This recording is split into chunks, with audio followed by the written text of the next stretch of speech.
One Crazy Summer, Chapter 31, B11. We told Cecil everything, about our excursions to San Francisco, the hippies, Chinatown. Vanetta told how the tall, blonde white people took pictures of her like she was a movie star, which I could see Cecil didn't like one bit.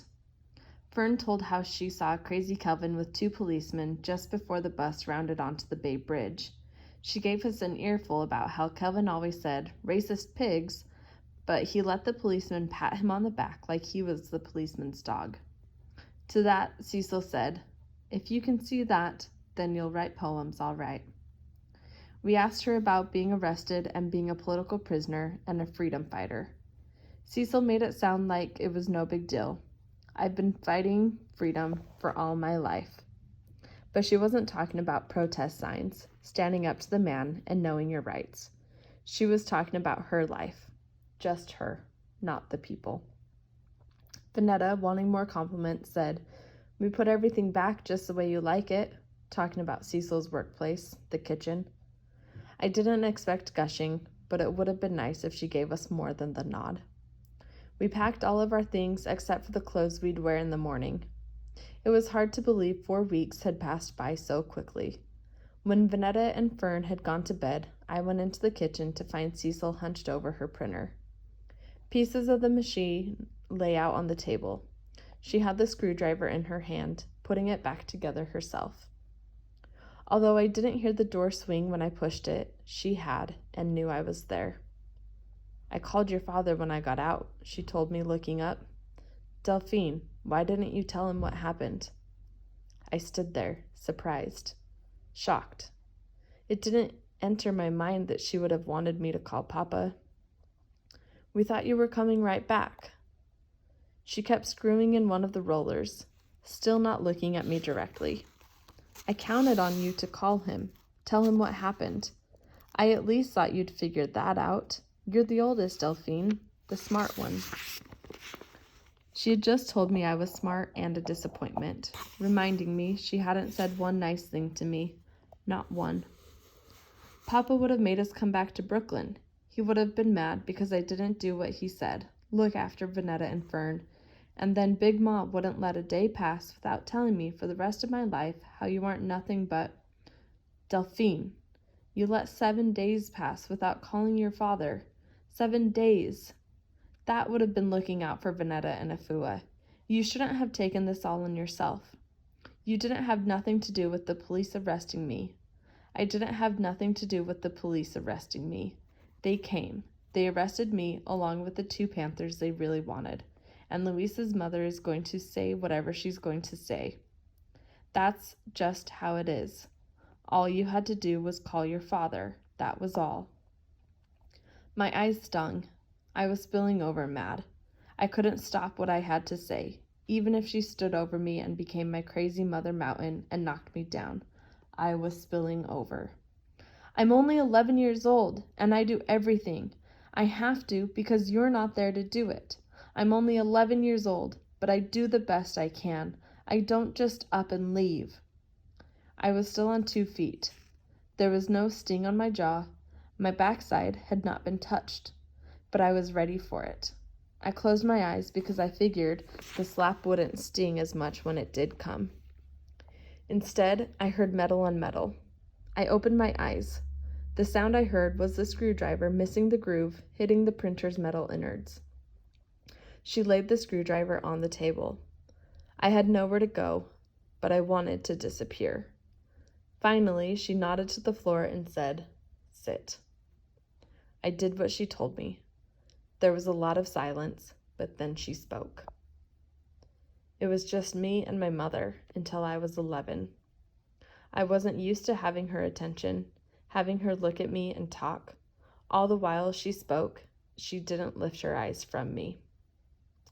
A car hit her and she was gone. That was it.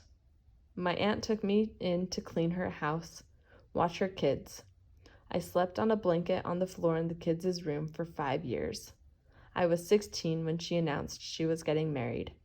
She said it wasn't good for a big gal like me to be in her house, seeing as she had a husband. She said in the long run she was doing me a favor.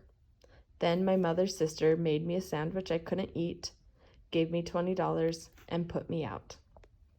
I slept in subways at night. During the daytime, I read Homer and Langston Hughes in libraries. I tried to hide in the stacks, but they always found me and shooed me out. When I didn't have 15 cents for the subway, I slept on park benches, wherever I could hide. Delphine, it's a hard thing to sleep on the streets, a hard thing for a grown man, a harder thing for a teenage girl, no matter how big and tall she is. At night, I talked to myself to stay awake. I said the poems of Homer and Langston Hughes. I liked the words. They comforted me. Their rhymes, their beats. They made a place for me. They kept me strong. But I was always hungry, and I had gotten sick. Your father found me on a park bench. He and his brother had a nice apartment on Herkimer Street. He fed me, gave me a bed to sleep on. I hadn't slept on a bed since I was 11 years old, and my mother was alive.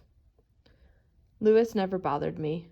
Didn't ask me to do much but cook, sweep, wash his clothes. She paused. I had you the next year. 6 years from where you are now. I had Vanetta next. Both times, his mother came up from Alabama and delivered you and Vanetta in that apartment. She and I couldn't get along, so she always went back south. Then I had the last one. That little one wanted out bad enough to come when she wanted to come, early and fast. She was born on a Friday. All I could do was lie on the kitchen floor and let her come. She stopped for a minute and said, "You were there when she came." I was? I was down on the floor. You stroked my hair like I was a doll, but you didn't have any dolls. No toys. You said, "Don't cry, Mama. Don't cry." I think that's the first time I heard you really speak. But when she came out of me, you didn't say a word. You took the dish towel hanging off the icebox handle and wiped off your sister. I could hardly breathe. Then Darnell walked in from school. He did everything else needed to be done. Why couldn't I remember seeing Fern being born, telling my mother not to cry, wiping Fern off with the dish towel? Where were those flashes of memory? Your life seems hard, Delphine, but it is good. It's better than what I could have given you. Here was my mother telling me her life, who she was, how she came to be Cecil, answering questions I'd stored in my head from the time I realized she would not come back.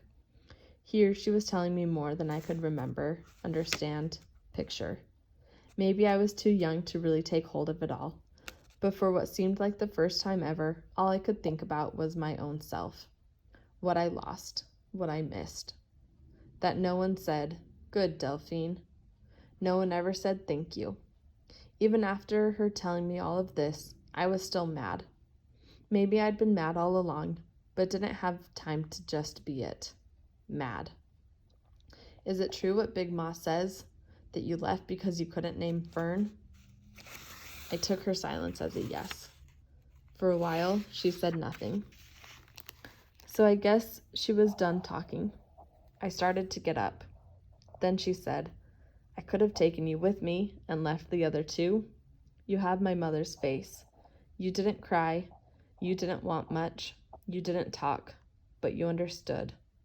But I didn't have a penny in my pocket. I just knew I had to go. So I gave Vanetta a cookie.